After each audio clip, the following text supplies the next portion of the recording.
안녕하세요. 스포츠24의 조윤경입니다. 2008년 첫 선을 보인 스포츠24가 어느덧 400회를 맞았습니다. 그래서 오늘 특별한 시간을 마련했는데요. 한가위만큼 풍성하고 즐거운 소식들로 가득 채웠습니다. 그럼 400회 특집 스포츠24 지금부터 함께 하시죠.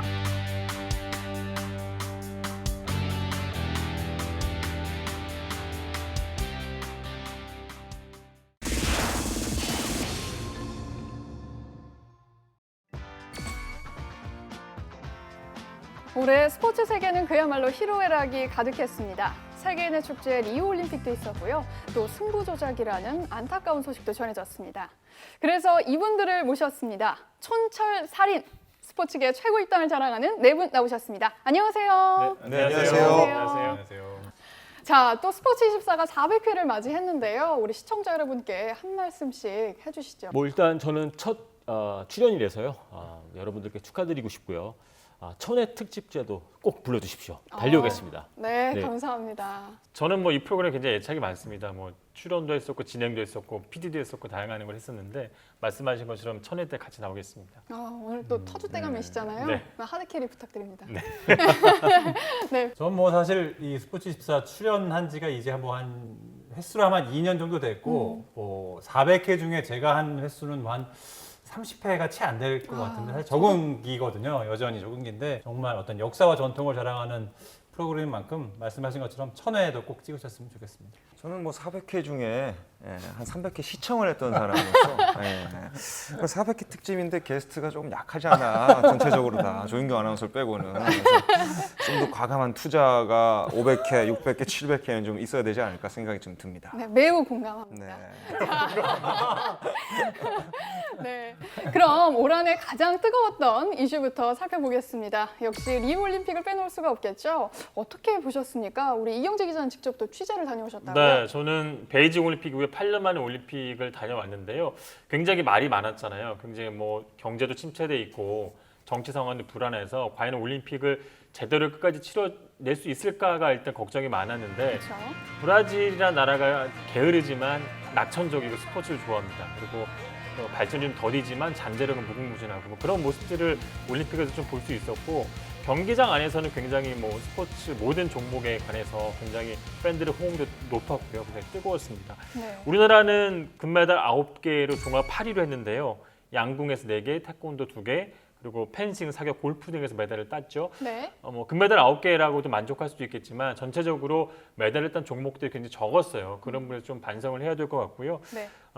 좀 올림픽의 어떤 국내에서도 붐이랄까 이런 것들이 좀 기대했던 건 떨어졌는데 아무래도 좀 인기가 많았던 종목에서 좀 미리 떨어져서 그중에 가장 좀 안타까웠던 것이 축구가 아니었나 싶은데 온두라스 좀 잡았더라면 동메달뿐 아니라 금메달도 가능하지 않았을까 이런 좀 네. 아쉬움이 많이 남습니다. 일단은 리우올림픽 축구만 국한된 게 아니라 전체적으로 좀 관심도가 좀 떨어졌고 또 매스미디어에서 좀 너무 경쟁이 치열하는 바람에 약간 배타적 애국주의, 쿠베르탱의 그 정신에서 좀 많이 어긋나지 않았나 이런 생각도 해보고 축구만 또 다시 한번 놓고 얘기하자면 팬들이 너무 선수들에게 병역 혜택에 대한 잣대만 들이대서 비난하고 또 개인에게 또 비난하는 이런 팬들의 수준 자체를 다시 한번 좀 스스로 평가를 해야 될 것 같아요. 그렇죠.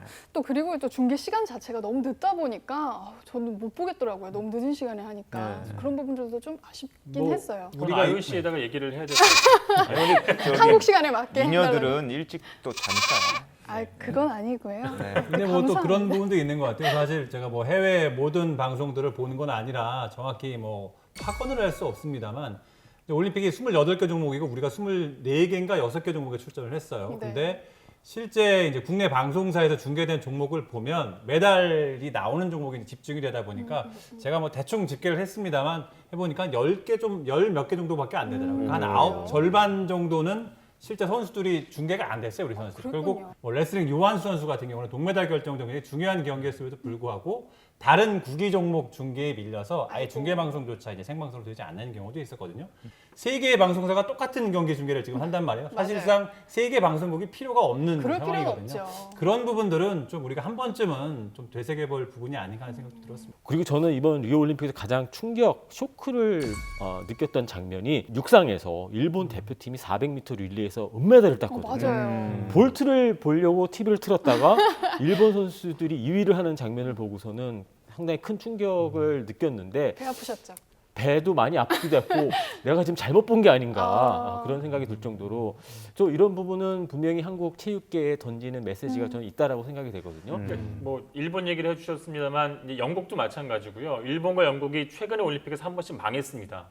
망한 이후에 체육 정책을 바꿔서 지금 굉장히 큰 성과를 얻었는데 사실은 해답은 정해진 건데 과감한 투자를 하고 생활체육도 발전시키고 그중에서 엘리트 체육에 끌어올 수 있는 선수를 끌어올려서 뭐 이런 식으로 이제 잘 돌아가야 되는데 그런 부분들을 어떻게 운영할지에 대해서는 아직까지 뚜렷한 어떤 뭐 좋은 방법이랄까 이런 것들이 나오지는 않은 것 같아요. 다 같이 고민을 해봐야 될 부분인 것 같습니다.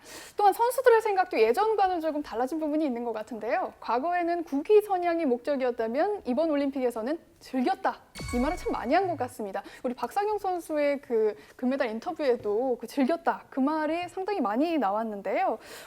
이번 대회 화두 어떻게 보십니까? 즐겼다. 그렇죠. 말씀하신 것처럼 즐겼다라는 말이 가장 많이 나왔고 뭐 저만 해도 뭐 어떤 성적 중심으로 취재를 하고 성적 중심으로 이제 기사를 썼죠. 금메달을 땄냐 못 땄냐 이게 굉장히 중요했고 네.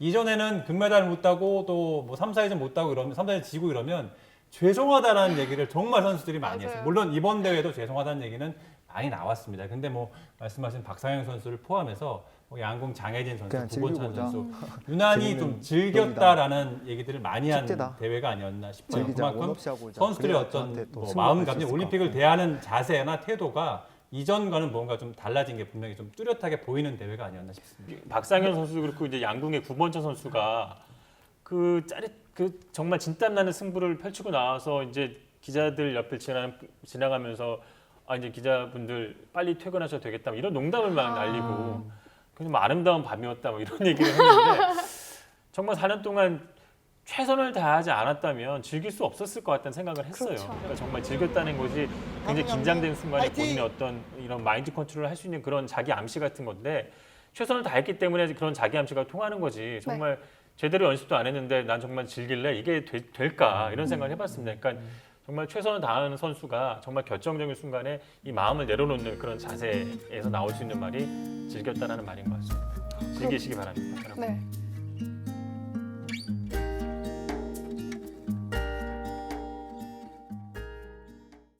K리그 전북 현대와 수원 삼성의 경기입니다. 리그 선두의 전북은 최근 3승 2무를 거뒀다. 여기에 정혁과 신영민의 복귀로 선수층이 더욱 두터워졌다며 전북의 무패 행진이 이어질 것으로 전망했습니다. 프리미어리그 첼시와 리버풀의 경기입니다. 첼시는 올 시즌 아직 패배가 없는 반면 리버풀은 2승 1무 1패를 거두며 롤러코스터를 타고 있다. 이번 경기 새로 부임한 손태 감독의 효과가 발휘되고 있는 첼시의 승리를 예상했습니다. 다른 경기 한 줄 평으로 살펴보겠습니다. 레스터시티와 번리의 경기는 디펜딩 챔피언의 자존심을 건 홈팀의 승리를 예측했고요. K리그의 서울과 제주의 경기는 안방에서 강한 홈팀이 이번 경기로 분위기를 바꿀 것으로 내다봤습니다. 스페인 프로축구 아틀레티코 마드리드와 스포르팅 기콘의 경기는 원정팀을 발판 삼아 홈팀이 상위권에 도약할 것으로 예상했고 비아레알과 소시에다드의 경기는 상승세를 이어가려는 홈팀의 의지가 강할 것으로 전망했습니다. 이번 주 경기도 기대해보겠습니다.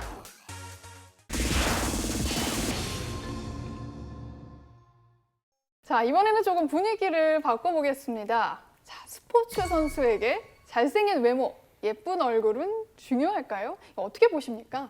네. 잘생긴 김동완 의원님. 그거는 뭐 저한테 아니고요. 질문할 줄 알았거든요. 먼저 여쭤볼까요? 네, 아닙니다. 잘생긴 예. 순서로 질문하실 거죠? 아, 이제? 네, 좀 이번 주는. 그래 보려고 네, 생각하고 그런 걸로 있습니다. 생각하겠습니다. 네. 이경재 기자님이 많이 드셨네요. 네. 인정합니다. 1등. 아니 뭐 외모 지상주의가 최근에 좀 많이 좀 거론이 되고 있는데 스포츠 스타들이 워낙 또 외모도 신경을 많이 쓰고 뭐 특히 축구 선수를 치면 호날두 같은 경우에도 맨유 시절과 레알 마드리드 시절 외모 좀 다르거든요. 이 교정이 마치고 난 이후의 외모는 훨씬 더 좀 섹시한 스타로 그쵸. 좀 발돋움했고 네. 유일한 러시아 그 육상 멀리뛰기 선수 나왔을 때 네. 깜짝 놀랐거든요. 아, 뭐 하늘에서 선녀가 내려와서 모델인 줄 알았어요. 예, 공중에 계속 떠 있겠구나 이런 생각을 했는데 너무 획일적인 미를 기준을 잣대대면 안 될 것 같아요. 예, 어느 길을 가면 다 비슷하게 생기신 분들이 걸어가는 길이 있고 예, 그런 게 있는데 예, 획일적인 미는 버리고 좀 그 개성에 대한 특성을 잘 파악하는 좀 깊은 눈, 뭐 심 아니라고 하죠. 심안을 좀 기르는 부분도 좀 필요하지 않을까 네. 이런 생각을 해봅니다. 상당히 그 다루기 어려운 주제예요. 저 같은 경우에도 외모 지상주의에 좀 이득을 받고 있는 사람이기 때문에. 역시 깜짝 그렇군요. 놀라게 만드시네요. 근데 그 솔직히 저는 좀 동의합니다, 저는. 네. 동의합니다. 현실적으로 바라보고 있거든요. 이게 대중의 시선이 쏠리는 것은 분명합니다. 뭐 마케팅 측면도 그렇고 방송에서도 그렇고 굳이 이것을 보고서는 너무 나쁘게 볼 건 없고 그냥 현실이 아닐까. 이건 뭐 제가 결정하는 부분이 아니라 이제 대중이 그런 시선이 쏠리는 것을 분명하기 때문에 어쩔 수 없다. 어쩔 수 없다. 네, 저는 그렇게 보고 있습니다. 오히려 외모 때문에 역차별받는 선수도 저는 있다고 생각해요. 대표적인 예가 리듬체제 손현재 선수가 아닌가 싶은데 저도 사실 손현재 선수를 보면서 메달을 따지 못함에도 불구하고 예쁜 외모 때문에 주목받는 선수라고 생각했던 적이 있었습니다. 네, 근데 이번 대회를 기점으로 해서 좀 생각이 좀 많이 바뀌었는데 네. 사실 손현재 선수가 출전한 리듬 체조는 정말 속된 말로 넘사벽이에요. 뭐 러시아나 이 동구권 선수들이 워낙 잘하기 때문에. 맞아요. 근데 묵묵히 자기가 하고 싶은 체조를 해왔거든요. 그리고 이번 대회에서 아시아 최고 성적을 냈고 그런 면에서는 외모 손현재 선수에 대해서 외모로 인기를 얻고 외모로 인정받는 선수라고 좀 비난하시는 분들은 조금은 이번 대회를 계기로 해서 그런 부분들 좀 인정해 주셨으면 하는 그런 개인적인 바람을 가져봅니다. 자, 지금까지 외모 얘기 나눠봤는데요. 그렇다면 과연 선수는 운동만 잘하면 되는 걸까요? 얼마 전에 우사인 볼트의 사생활이 문제가 됐었는데요. 우리 데니얼 김 위원은 우리 우사인 볼트의 이번 사건에 대해서 어떻게 또 생각을 하시나요? 제가 한 3년 동안 자마이카에서 살았던 적이 있거든요. 아, 그런가요? 정말요? 네, 제가 그 어울리세요. 와. 왠지 자메이카. 자메이카 그쪽 문화는 어떤가요? 뭐 잘 아시나요? 말 그거 궁금하셨죠? 네, 내일은 없고 그냥 오늘을 즐기자. 아. 네, 또 열심히 일을 하지 않아도 이 의식주가 대충 해결되는 곳이거든요. 아, 왜요? 바다에 가서 낚시하고 아. 그리고 코코넛 나무 위에는 거기서 물이 나오니까는 또 코코넛 물 마시고 가죠. 예. 그렇기 때문에 좀 약간 내일과 미래보다는 그냥 오늘 오늘에 재밌게 놀자. 충실해서 예. 행복하게 살자 주의. 그렇죠. 즐기는 거죠, 그냥. 예. 어. 오늘 뭐 데니얼 김님도 보면은 오늘만 즐기고 내일은 없다 이런 철학이 있나요? 그렇게 젊었을 때는 좀 살았는데요. 오. 예. 그게 나이가 들어서면서는 좀 적합하지 않은 것 같더라고요. 아. 그래서 조금 그렇군요. 한국적인 마인드로 좀 바꾸고 있습니다. 확실히 문화 차이는 있는 것 같아요. 우사인 볼트나 축구 선수들 뭐 존 테리나 뭐 그렇죠. 말도 안 되는 라이언 긱스, 긱스의 그렇죠. 관계를 봤을 때 그렇죠. 그것이 가족이 또 이 맞습니다. 배우자가 용서를 네, 해주고 네, 함께 네. 또 유지한다는 거 보면 확실히 그러니까 그 사회의 예. 어떤 그런 기준과 통념이니까. 그러니까 라이언 그렇죠. 긱스나 존 테리나 만약에 우사인 볼트가 한국 선수였다면 이렇게 넘어가지는 대회 않았어요. 자체를 못 나가죠. 그렇죠. 예. 그건 분명한 것 같아요. 긱스 같은 경우는 확실히 이제 선수 생명 끝났겠죠. 네. 참고로 예. 저희 이경재 기자의 별명이 긱스입니다. 저희 부서 내에서. 아. 긱스처럼 그런 사생활적인 문제 때문이 아니라 축구를 긱스처럼 잘한다. 묵묵히 팀을 위해 헌신하기 때문에. 아. 네, 네. 라이언 긱스의 어떤 그런 부분은 충격적이었거든요. 제가 좋아했던 선수였어요. 근데 야, 저 선수가 과연 앞으로 선수 생활을 할 수 있을까라고 생각했는데 아무 일 없다는 아무렇지도 듯이 않게. 예, 선수 생활하고 코치 생활도 하더라고요. 근데 아까 말씀드린 것처럼 국내였다면 정말 상상조차 할 수 없는 그럼요. 일이었거든요. 네. 제가 정리를 할게요. 같은 얘기인데 뭐 운동선수뿐 아니라 모든 공인의 어떤 자질과 덕목에 관한 부분이잖아요. 네. 법 얘기하셨지만 뭐 어떤 사회 통념과 상식선에서 뭐 그 기준에서 행동하고 또 팬들도 그 기준에서 판단하면 될 것 같고요. 하나는 이제 사회적으로 미치는 파장이 크잖아요. 그렇죠. 이제 그런 부분을 고려해서 더 주목을 받는데 어떤 팬들과 언론도 그런 사생활을 인정하고 또 보호해줄 필요도 있다. 뭐 이렇게 생각을 합니다. 하실 말씀 있으시다고요? 이번 주에도 이렇게 또 이경재 데니얼 김재영 기자 이렇게 만나서 너무 좋은데 저는 네. 다음 주 또 보고 싶어요. 아, 그렇죠. 네, 아, 그래서- 2회 갈 것 같습니다. 예, 그래서 두 네. 번 나눠서 그리고 네. 좀 양이 더 많다 싶으면 한 3번 잘라서 그것도 괜찮죠. 그렇죠. 좀 쉴 수 있으니까. 네. 네, 아직 못다한 이야기 다음 주에 계속됩니다. 기대해 주시기 바랍니다.